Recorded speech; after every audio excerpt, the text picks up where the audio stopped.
Hello, welcome back to It's New. We got the whole crew. Greg, what do you got for us today? So circle to search is going outside the loop.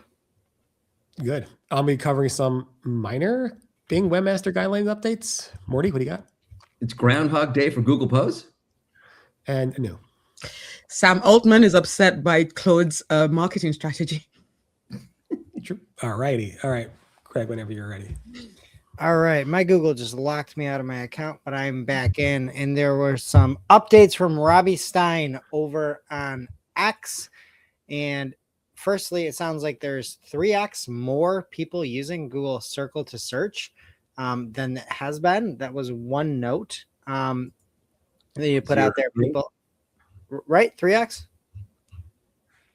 I'm asking, did it go from 0 to 3? Is that what happened? 3 times. That's the 3 times. Yeah. Yeah. So I think it's a little bit more than 0 to 3, and 0 times 3 is still 0, Morty. So either way, the math doesn't math. But there is an announcement now that in the past you had sort of circled like what you're interested in, right? And you'd be like, oh, I really like that nice khaki bomber that Morty is wearing right there. I'm going to circle the jacket specifically, and I'm going to figure out what that is. And then Google is going to come back and say, oh, that's a classic Eddie Bauer, overcoat or something like that, and give you a bunch of different options. So now Circle to Search goes outside and looks at the whole image, right? And so it will look at what is in your search, but apparently it will look at the entire image. There were a couple different iterations that Robbie had shared over on X. One, the woman had on some orange pants, and they circled everything, but not the shoes. And Google now can look at the full context of the image, even not outside of what you're circling. And it said, here's the shirt. Here's something that looks like the purse. Here's something that looks like the pants. Oh, and even though you didn't circle these heels, here's what the heels are in the image. So circle the search, it just seems like it doesn't even look at the circle anymore. I was just, what's the point of circling? What's the point of like, if it's gonna just go, I don't care what you selected, I'm gonna give you everything. What? Yeah, that's an interesting question, but I guess it probably focuses a little bit on the thing that you're circling, but it also wants to know the context around it, which makes search in general better. So yeah, I mean, I don't use Circle to Search, but I mean, I do randomly, but not that often. So I don't know. Any of you use it? Yeah, the only thing that seemed annoying to me is in the example he gave, like somebody had circled this woman's torso that had a white shirt and orange pants and then this purse. And it put like things outside of the circle above the results, which I thought was kind of weird, right? Like it said, here are your pants, here are those heels, and they didn't circle close to the heels. And then it's like, here's the purse, here's the top. That is weird. Classic. Anyway, Microsoft has updated its Bing Webmaster Guidelines. It looks like it just took over the new design from the new Bing Webmaster Tools design, which launched a couple weeks ago. But they also made some changes to the actual content on the intro page of the Bing Webmaster Guidelines, specifically talking about Copilot and grounding API results and so forth. So they added a bunch of information around that as well. I'm not sure, I didn't go through every single page to go through every single change, but those seem like the biggest changes to the overall guidelines page from what I could tell. It is restructured a little bit and a cleaner design. So definitely take a look at those updated guidelines because you don't want to go ahead and get yourself in trouble by not knowing what your guidelines are. And then to reoccur, Morty got the next schedule. Oh yeah, let's circle back to that. So sorry. Also, I know we're running the same color. No, we're not. Yeah. Google Posts. Great. This is, I'm sorry. We'll circle back to that later. Google Posts, which is coming a long way from where Google Posts used to be, where it just disappeared in 5 minutes after you posted it, not literally in 5 minutes after you posted it, is now seemingly going to let you allow to set recurring posts. This is according to Syed M. Amir Hassan, who said that Google product manager Mike Nagy announces in a live workshop. So imagine that your restaurant, I don't know, every Wednesday offers a deal on a tuna fish sandwich or a rip butter sandwich. It's rip butter sandwich Wednesday.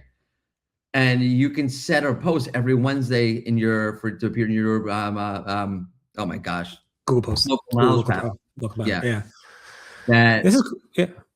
Yeah, this is very cool because just recently they launched the ability to schedule, and I guess people's like, if I can schedule, why can't I just have it recur? Which does make sense for a lot of restaurants and places like bars and so forth that have like reoccurring like bar, music night or whatever it might be. So this comes in handy. There's actually a whole long recap of the whole live webinar, which I assume you could actually get the archive of the webinar if you want to watch it. But I posted a link to that at the bottom of that post as well. So definitely take a look at that. And then ChatGPT is talking about their ads again.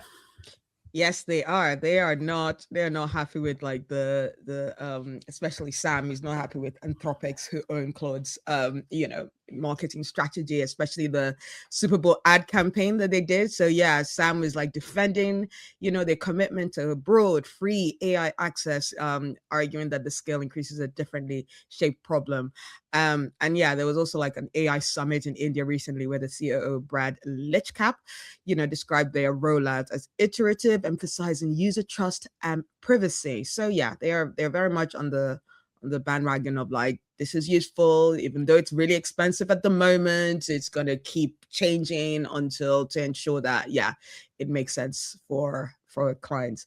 Although, did you see the one about the student who was asking about her reports, and then it advertised jewelry? That was a hilarious one that they did.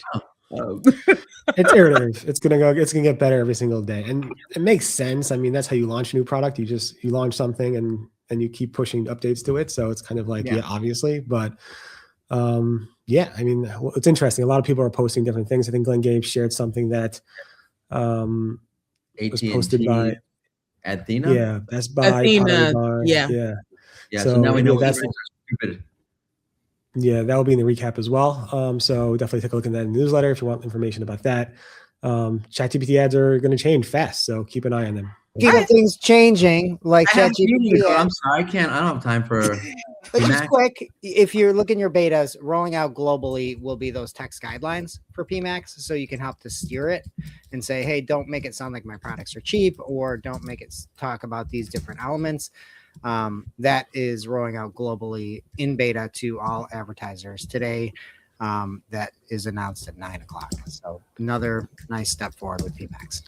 Specifically for AI Max, right? It's PMax and AI Max. PMax and AI Max. Then it sounds like you might have already had to have it enabled, but you should be able to get into that beta if you want it. Awesome. So look for that in your accounts. This is going live right now as we speak. All right, everyone, have a great weekend. We're hopefully back on Monday with more It's New. Check out the Marketing Clock channel. Check out the PPC Live channel and SE Ranking channel. Hey, you pointed correctly to me, Barry, for me as well. Yay. Yeah, I think so, hopefully. Bye.